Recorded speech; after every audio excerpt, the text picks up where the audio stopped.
Hello and welcome to Your Individual Wedding, the wedding podcast that helps you feel seen and celebrated as you plan a day as unique as you are.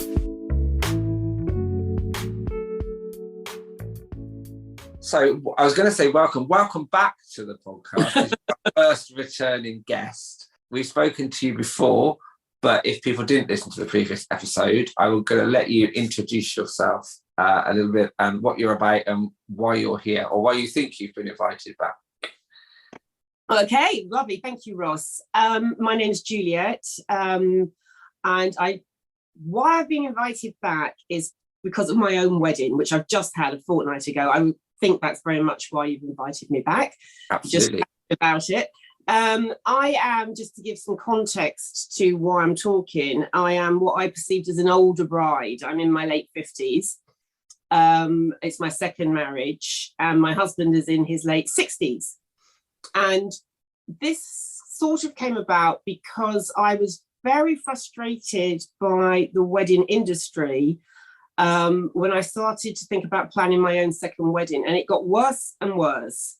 And I was finding it difficult with suppliers. I was finding it difficult to get around in my own head. And I was definitely finding it difficult for inspiration. Now, I'm quite creative anyhow. Well, no, I'm very creative. Yeah, big yourself up. Very creative, yeah. Big myself up. But, you know, like any couple getting married, whatever age, time, whoever they're coming from, wherever, they want inspiration. I wanted inspiration. I wanted to feel that I could find something that was relatable to me. And, you know, just to use the most basic, I'll give an example. When I started looking for a dress to wear, and my husband started looking for something for him to wear, there was nothing, and I mean nothing, which we felt represented the sort of people we were. I didn't want to wear a classic navy sort of, navy's lovely. I think I said this last time, but I couldn't find anything. And I started to feel very sad. There you go. I'll leave that one with you. Yeah, I think very sad. Yeah, and that came across, although we had a really good laugh and your personality shone through, there really came across that feeling of sadness and despondency almost. I think you're at that point. You've just said it was getting worse and worse and worse. And I think at the point we spoke to you, you sort of sounded at not your wit's end, but that sort of hope was fading. You could really get that sense from you. Talk us through from the point we spoke to you. So you hadn't got married. I don't think you had found your outfit then. After you recorded and after we spoke to you leading up to the wedding, how were those last few months? Did they get better? Was it still frustrating? Yes, it was. Now, probably haven't put this out. The first wedding was for December, and we had to cancel because of the Omicron. Yeah, Omicron came back. So we had everything set to go, and that run up was pretty grim. And then we rescheduled it for this September. We, in fact, just had it. And it was much better, I think, because I sort of put it to the back of my mind because I couldn't do anything about it. Okay. But the run up, yeah, there were some hiccups, to be honest with you. I had some hiccups. I didn't feel excited. And I think that's because I wasn't given that opportunity to be a person who was getting married from a lot of people I was working with in the wedding. I chose suppliers who were all fantastic, but I felt because of my age, maybe my personality, I didn't feel I was being bigged up as someone who was just getting married. And that's really sad. That's really sad. And I've spoken online and on social media about you need to feel not just tolerated or accepted, but celebrated. And it's obvious that you didn't feel celebrated by your suppliers, which is incredibly sad. Apart from Heidi, by the way. Apart from Heidi, yeah. Who's not here today, I said. But yeah, I'm sure she did help you feel celebrated. Yeah, absolutely. Yeah, very much so. And what was, so, because Heidi's not here, I'm not usually very nice to Heidi in person, but because she's not here, we'll be quite nice to her. What was the difference in how Heidi treated you to how other people? What were the things she said or did that did make you feel celebrated? She just, what did she make me? She made me feel like I was someone special she was working with, that no idea I had was too out there. Okay. And she made me feel confident, and she's very, very open.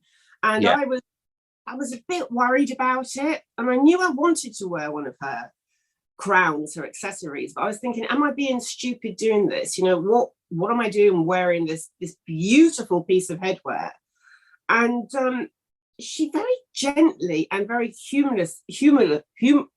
with humor made me feel that it was okay. She didn't treat me any differently. There wasn't and she wasn't, to a certain extent, she didn't condescend.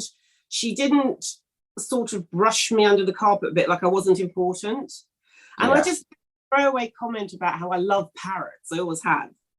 Such a weird thing. And she found these little teeny weeny charms of parrots and scotted them around my crown. And it was listening to me and saying it would be fabulous. And okay, here's the biggie for Heidi. She spoke my language. Okay. She spoke my language. She saw my concerns as genuine. She was a person I could relate to. And I think when we work in the wedding industry, and when you work with people who are getting married, they often talk about finding your ideal person. And oh God, I could do a whole podcast on how that's not necessarily the case. But with Heidi, in fact, I really could. With Heidi, we clicked. Yeah. And she made me feel special. Which is very, you ask any of my friends and family, that is a really difficult thing to do, because I'm very, I'm one of those sort of introvert extroverts. So I'm very, I'm out there, but I'm actually very insecure. So, and Heidi was fantastic, absolutely fantastic.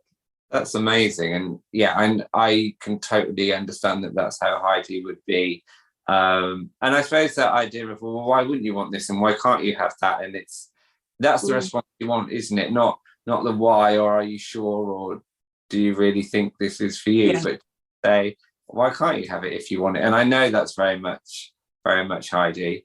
Did it help that Heidi's of a similar age to you? Did you feel that your other suppliers, it came from an age difference, or do you think there were other things that were factoring in? Oh, you're good, Ross. You're good. Yeah, it made, I think Heidi's actually younger than me, but she is of my decades, I suppose, or generation to a certain extent. Yeah, I think that probably did make a big difference. I do. Yeah.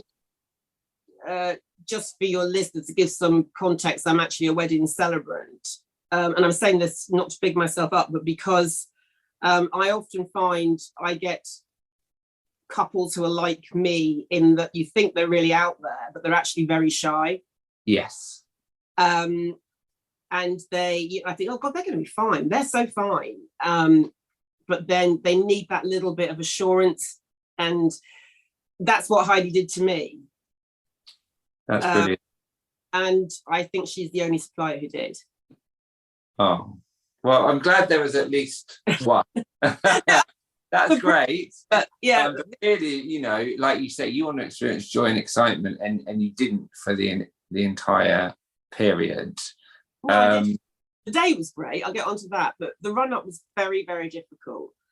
But I've seen your outfit, and obviously you didn't go for navy. How did that journey from, again, speaking to us, couldn't find anything, both of you couldn't find what you wanted to wear. How did you find your outfit? Was it by chance? Was it just by being determined to keep looking? How did I assume you were happy with the outfit in the end, and you didn't feel... I was very happy with my outfit, although I didn't want to wear it, but that's to do with me. I found it through through working with someone on a styled shoot. Okay. And I know I wanted to do something local. I know I wanted someone I felt I could talk to, and I'd seen some of her work, and I asked if she could customize a dress she'd used for a styled shoot, slightly for me in a different color scheme. So I chose the colors. So I kind of drove what I wanted with her, and she was really out there, and she was great. She was very, very accommodating. And then it wasn't her fault, but then when I got the dress, which was stunning, I thought, I can't wear this, and I just froze with fear. But that's a different thing altogether. Is that again back to working with Heidi because you feel like it wasn't for you, or you shouldn't be wearing something like that? Did it relate to sort of your own insecurities that you have about how you feel about yourself, or was it more about it didn't fit norms for a wedding? Does that make sense? Yes, that does make sense. Norms for a wedding. Yes, I did feel that I was going against what people would expect of me. Yeah. Any of my friends and family would have expected nothing different. But I felt that I felt in my head, what are you doing here? Why don't you just get a really great trouser suit? Even though I've been trying to wear trouser suits for 40 years, I'm too short, too fat, I can't wear trouser suits. I thought, that's it. I'll wear a big hat like Bianca Jagger, that's probably been my own mindset, but that is very much what is the perception. And I also thought, getting back to a really strange thing, I thought, why am I wearing this in the heart of Dorset? If I was getting married, I don't know, somewhere else, maybe in a city where everything goes, London or something like that, nobody would blink an eye, but it's not what's done in these parts. Not what's done in these parts. And in fact, we were very dressed up, and not a lot of other people were. I did feel happy in it. I felt amazing. And it was a bit sad that when I went to pick it up, I just sort of put it over my arm, and she is wonderful, the dress lady designer said, oh, are you all right? I usually give people a glass of champagne. As I sort of hitched it over my arm and walked out. And then I thought about it afterwards, and I thought, I don't quite like that whole, maybe I should have taken a friend and sat down and said, okay, where's my champagne now? It's my wedding. But I'm probably almost definitely the oldest bride she's ever done, because all her dresses are little teeny weeny sort of things held together with the most beautiful bits of netting and. Okay. But yeah, I felt great. I've just had a thought, maybe as well, I didn't get the great whoosh of your getting married because I chose suppliers, and I am a wedding supplier. Maybe that was part of it. Maybe they just thought she knows what she's doing. Yeah, maybe you didn't have such a nurturing experience because people felt you didn't need it. And again, it might come down to what you said about being an introverted extrovert. I feel like there's a lot out there, especially on social media. There's a whole sort of genre for, and I don't want to berate it because there's nothing wrong with it, this kind of boss babe, this kind of anti-wedding but still getting married. There's also a lot of people, a bit like you, a bit like I would be, that don't want the norm or don't fit into the norm, but aren't so bold and extroverted to say, well, I'm doing this, so what? You still need somebody to almost hold your hand and say, it's all right, you don't have to do this if you don't want to do it. It's fine, you're okay to wear that, to not have that, to change that tradition. And I think some people fall through that net of not being traditional, but not wanting to stick two fingers up. And and that's where I kind of, not bigging myself up, but that's where I see, you were talking about ideal client, and I hate that whole ideal client thing, the same as you. But I think there's a lot of people that don't want the norm, but want a helping hand and want some guidance in not having the traditional wedding because they don't have the confidence to just go with it. So I think that probably... You've nailed it there. You've completely nailed it. That's what it was. Looking back, I needed someone to hold my hand through it. I really did. I was... my friends were going, it was going to be great, but I needed someone who was involved in some of my processes. Yeah. To to realize that I was struggling. And I was, and it's silly really, because older couples do get married, and I'd love to talk to some. Maybe I'll do a blog on it. But of course they do. Did they have the same feelings? Did they have to go down a traditional route? You know, I'm not the only person like myself having a second wedding. No, I did a wedding for a lady that was having her third wedding at 73 this summer. Oh, how wonderful. So, you know, but again, it's few and far. You don't get to see a lot of it. And I did say, would you like, you know, can I share some online? And she was bowled over that I would want to, which I think is quite sad, you know. That's really, really sad. Yeah. That's and I'll tell you something which I did. She's kind of on the same level. No, I don't know. I suddenly decided to get a makeup artist. Oh, okay. Because I'd done a branding shoot a couple of months ago, a new branding shoot, and this woman had rocked up to do the makeup as part of the package, and we just clicked. She was very like me, younger, very similar person. And I looked at myself and I thought, oh, I can do that. I could, you know, and it was like, whoa, I've never had my makeup done ever. Wow. And it ever in my whole life. You know, I'm used to doing it standing up on a bus going home from work or something. But and at the very last minute, and luckily she had some availability. She came very early. I had to have it on all day, but she came, thank God.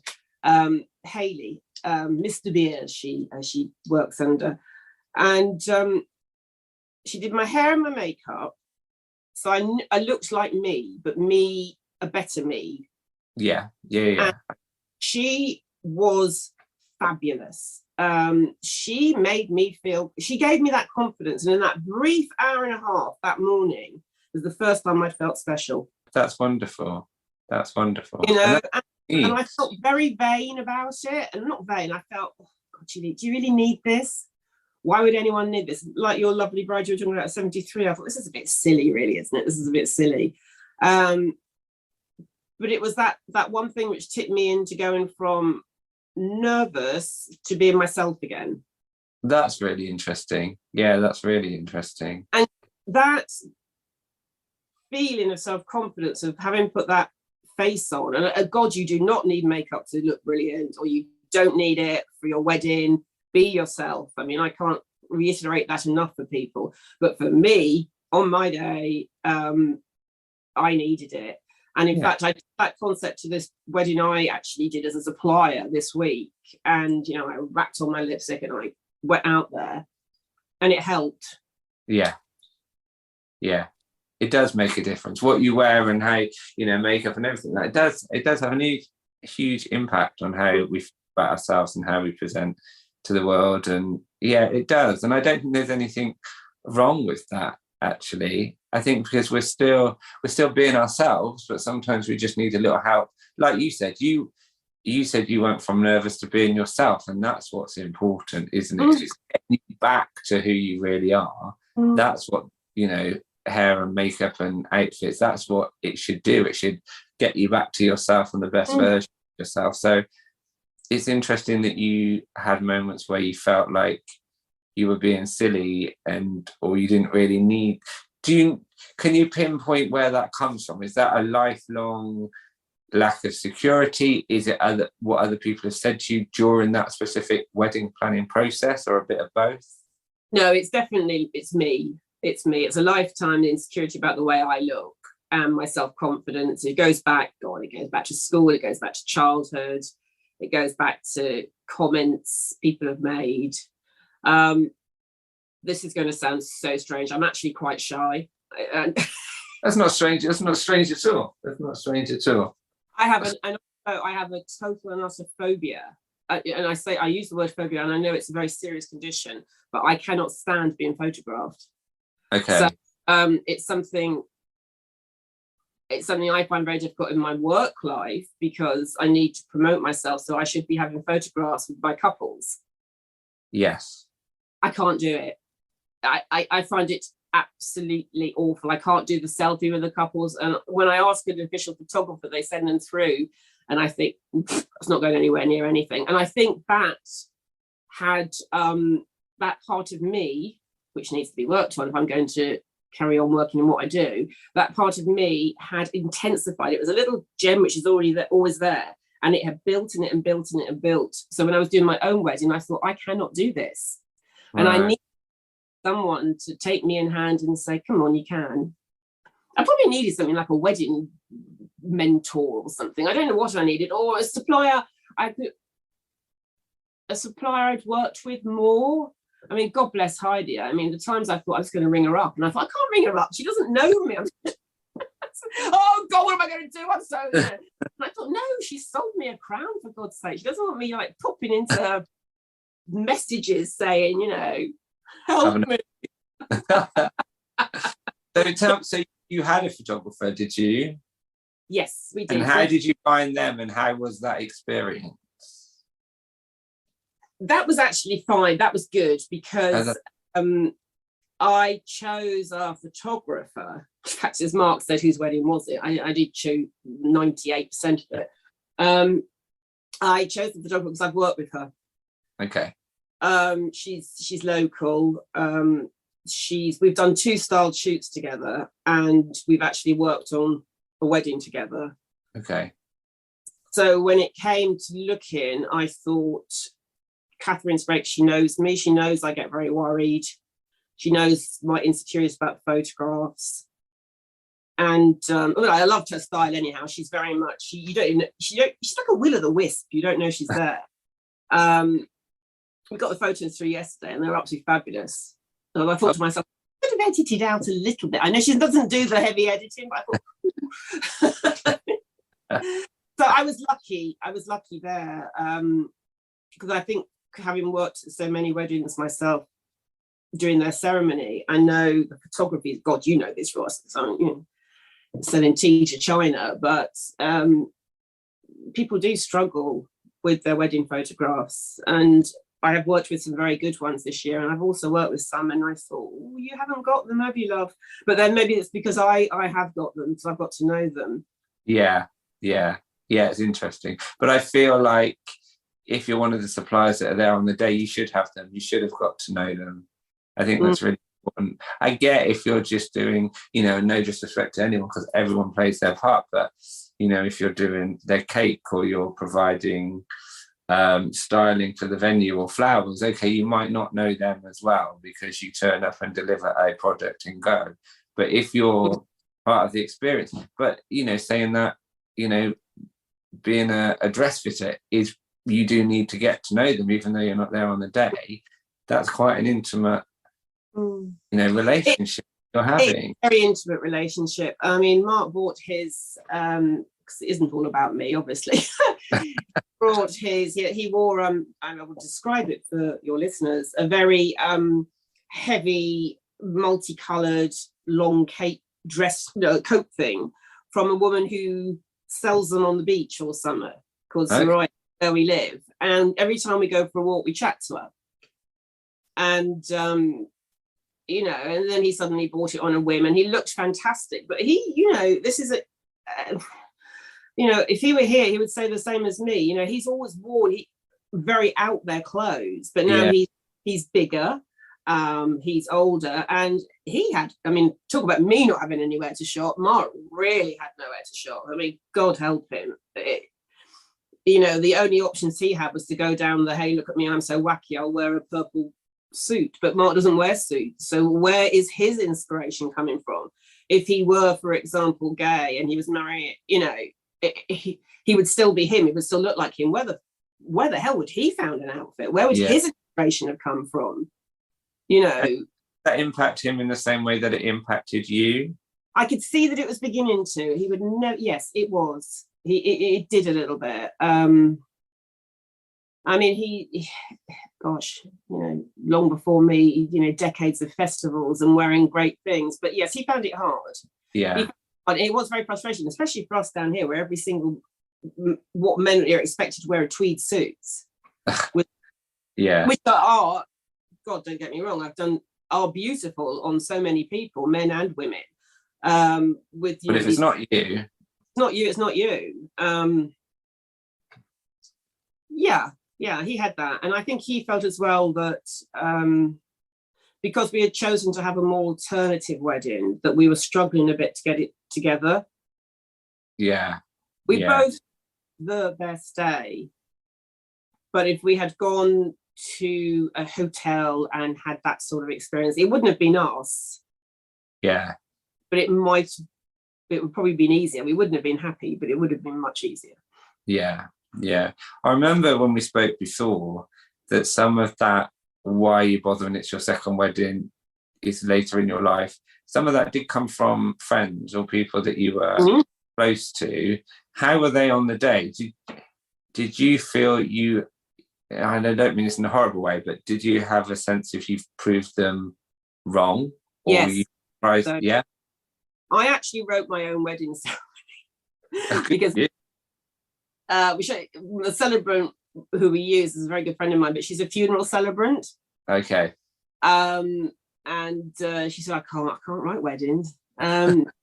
She said, I don't. So I wrote it. She did it spectacularly. I mean, she was amazing. But I actually thought I'll turn it back on everyone, and I did it as a joke. I said, and we also had 2 of Mark's ex-wives there. So I said, and I am now, Mrs. Juliette Amanda Williams Hamilton the Fourth. Cheering, and I thought, yeah, at you. Yes, I think people were very, very surprised that it actually worked like it did, and they could see why. The love in the room for the wedding ceremony and afterwards was palpable. It was really, really wonderful. We had a lot of no-shows. Oh, did you? I suppose in the last week, and then actually on the day, we had about 15 people saying they weren't coming. And I think, and then afterwards, some of them wrote and said, we didn't realise it was a wedding. Oh. Yeah, I think it's because they thought of us, and although we'd said it's our wedding, they thought we were just throwing a bit of a party. Okay. That's interesting. Yeah, that's interesting. That preconceived notion of notion of everything. We had a wonderful time, and everyone loved it. And on a whole, everyone realised why we were doing it. That's good. That's good. I mean, the main thing is that you loved it. That's first and foremost.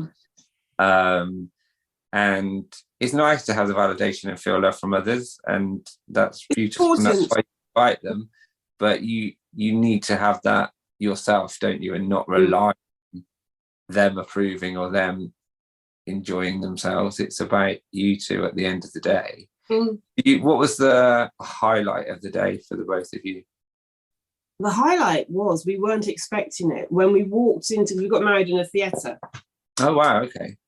In an old Art Deco theatre. So the wedding ceremony was in what would have been where all the seats, the auditorium, underneath the stage. And we were outside, and they were playing the music and the stage doors, and then they opened, and everyone stood up and clapped and cheered and whooped, and we came into our music, and it was like a performance. That sounds awful, but we were both blown away. We were both thinking, whoa, everyone just sit there and we're walking and we'll just mumble our way through our vows. And we had everyone so emotionally involved in the ceremony and clapping and cheering and dancing that everything in that moment came together. Wow, that's amazing. I love that. Yeah.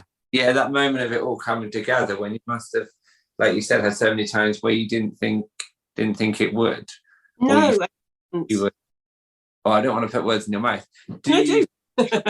In the end, you didn't compromise, and that you stuck to your guns, and that everything worked out how you wanted it to? No, we didn't compromise on anything. I'm finding it hard to articulate, which is very not like me. It was true to us. Yeah. It was a difficult journey getting there, and I'm not too keen on the word journey. It really was very hard getting to the point we did, and there was a lot of tears and a lot of we got very snappy with each other because we didn't have anyone else to snap at, and there was a bit of a feeling that were we doing the right thing? but we didn't once back down and do anything traditionally. Good. Although there was a lot of elements. We had a cake and we had canapes, but the canapes were served in a wooden box. It was an absolutely fabulous day. It was a fabulous day, and it was very us. And I really feel for other couples of our age. Well, God, I feel for so many wedding couples. It can be quite a scary industry, which is what you and Heidi with this podcast and myself and other suppliers, we need to be very aware of the fact that it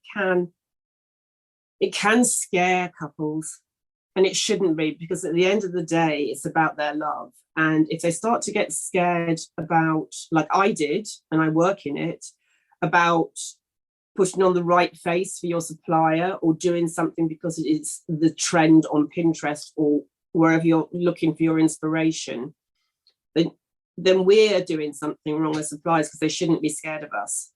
Yeah, that's an amazing point to make. Yeah, that's really important. They shouldn't be scared of us. And I think you're right.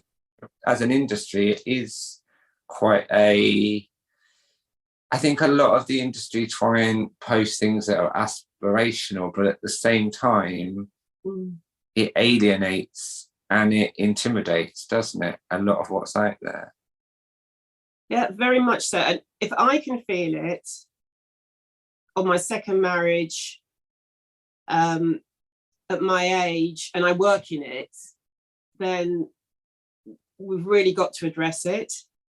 So you're still in the wedding industry, obviously, and you've had your wedding now. Do you feel even more passionate about doing just that, about improving the industry and increasing representation?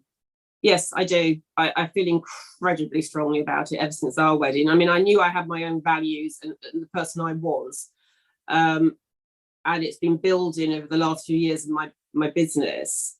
But the stories I hear from people, from couples, and they've always had something a little bit like mine. And I think they get overwhelmed. A lot of people get overwhelmed. And I think representation across so many different, well, this is what you talk about all the time, you and Heidi, but it is so important. It is so important for everyone, Ross, absolutely everyone. I think we could possibly do something to make ourselves more approachable. Yeah. And do you know, without a label on it? I don't know. Yeah. What is first? A lot of the wedding industry is sort of one, like us, we're sort of sole traders or on our own. Is there one thing we can do to start that process of being more approachable? Is there something we should have on our website or ingrain in how we speak to couples? I think you've already started it, and Heidi's already started it. I am going to look over the winter at how I can do more. I'd like to reach out to other suppliers who feel like myself. I'd like to maybe take a hit from my own marketing by saying I'm not going out there looking for the perfect people, because I'm not. Yeah. And it's how that is done without looking, maybe it's more live communication with people. Yeah. You can write the words, but the words can be just very easily written to say the right thing. Yeah. Yes. It's like I haven't at the moment redone my website for 2.5 years. I know I haven't got any form of inclusivity statement on there, and I keep going to write it. Actually, as I'm talking through, my ideas just come. I keep going to write it. I know what I want to say, but then I'm saying very much what other people are saying, which is true. So why don't I talk it? Why don't I have my own idea? Why don't I'm happy on camera. I don't have my own photograph taken, as we've already discussed. But talking like I am now, why don't I just sit and talk it through and bung that on my website? Yeah, definitely. That's a good idea. I think the other thing, I think it's great that there's a lot of education around about inclusivity, but sometimes all that does when it comes, language is really important. And I know and using the right terms and not saying certain phrases. But I think it's that's almost a quick fix. So you can very much do that without doing any more work or doing any more understanding of the issues facing couples. Yes. So, you do, for couples, you do need to do more than just go on what somebody's written. I think, like you said, it can be empty. You can get a copywriter to write the right things, or you do a weekend course on, language, and then you put it on your website. But are you really doing anything else? No. And that's important to think about. And and mental health for people, because coming up to a wedding, I have in the past suffered from very bad mental health, and it's something it's there all the time. Yeah. And I found mine really strained, and and I've got the tools and resources now because I am that way through it. But let's look at couples who you think are like out there, and or not necessarily, and how they might be struggling. And all they need to do is find someone. They can't say no to a certain supplier because they think they look so fabulous. Yeah. Everyone's having their wedding at this venue, and they're using this photographer, they're buying that kind of dress, and it looks fabulous on Pinterest. But in fact, these people petrify me, and I'm not being myself. Yeah. Let's try and work out of that, because it's a lot of money, Ross. We're not on the cheap. Yeah, to not do what you really want. And it's interesting, even chatting with you today, I asked whether your issue came from specifically the process of getting married or your own insecurities, that are lifelong, you've had beliefs or those issues. So it's obvious that planning a wedding, as joyful as it is, can bring up all those issues, insecurities and feelings and mental health problems. So yeah, you're right, and not enough is done. And I think obviously in our marketing we have to make the process enjoyable and inclusive, but I think sometimes it then puts pressure on everything to be perfect. It's that whole toxic positivity, isn't it, that creeps into everything. You start feeling, or I did when I was doing a lot of stuff on mindset, that you were bad if you suddenly slipped and didn't feel great one day. And it's that idea that you have to be up all the time, and it's not, and it's the same with wedding planning, to kind of, it doesn't have to be, everything won't go sailing. It's all right to have dips and wobbles, and that's natural. I think that's really important to not tell people they're going to be really stressed and it's going to be a slog, but this whole idea that it's going to be this wonderful ride. I know some people that felt really so much pressure when it's called the best day of your life. That puts huge pressure on people, and it would be a wonderful day. And that one day that everything's perfect, that's going to be the best day of every, one day out of your whole life. That's a lot of pressure. No, and I will never use that phrase. And I've thought about that quite a lot. The best day of your life, there is no such thing as the best day of your life. But what if these people, there's so many things when I'm writing it. What if, I don't know, if they're lucky enough to have children, or their new puppy, or they're on a beach one day and they see a pod of dolphins and they happen to be with the person they love, or like a photo I saw in one of your stories with you and your partner, and you were both just sliding into Venice. I think it looked like Venice, Christ, is that not one of the best days of your life, because you're with someone you love and something's happened? And oh God, I'm down a rabbit hole now, but I will, unless they specifically ask me, I won't say, and I hope one day you'll go ahead and have children, because some people can't. No. There's so much. It is what we're actually saying, and you've got to trust people. And, I do feel quite strong, and I feel, and it has really, my own wedding has I've got to, honestly, Mark's upstairs, so you can hear me going, what was I there?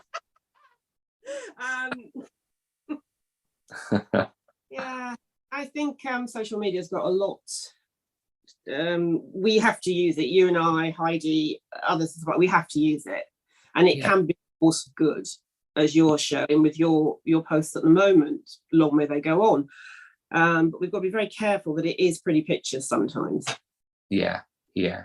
So with that in mind, we're going to end on a positive. No Sorry.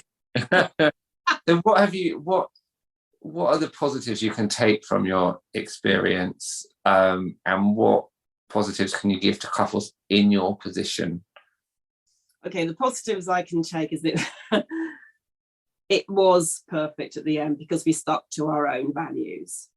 Brilliant. And that's a bit of a soundbite, but and also be true to yourself. Again, I don't want that to sound like a soundbite, but if you want to wear, I don't know, shocking yellow hot suit when you're 90, or if you're in a wheelchair, or if you've always been told you're a redhead and you can't wear yellow, then wear it, because you will feel happy when you walk into your wedding.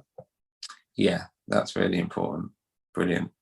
And, you know, for all your frustrations, you are looking back on your day with amazing memories.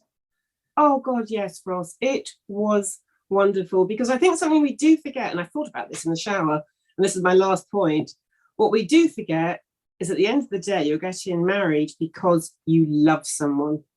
Absolutely. You love them. And, you know, that is there, love. Just remember it's all about love, and then work backwards from that. And then you're going to be all right. And that's what I forgot at the beginning.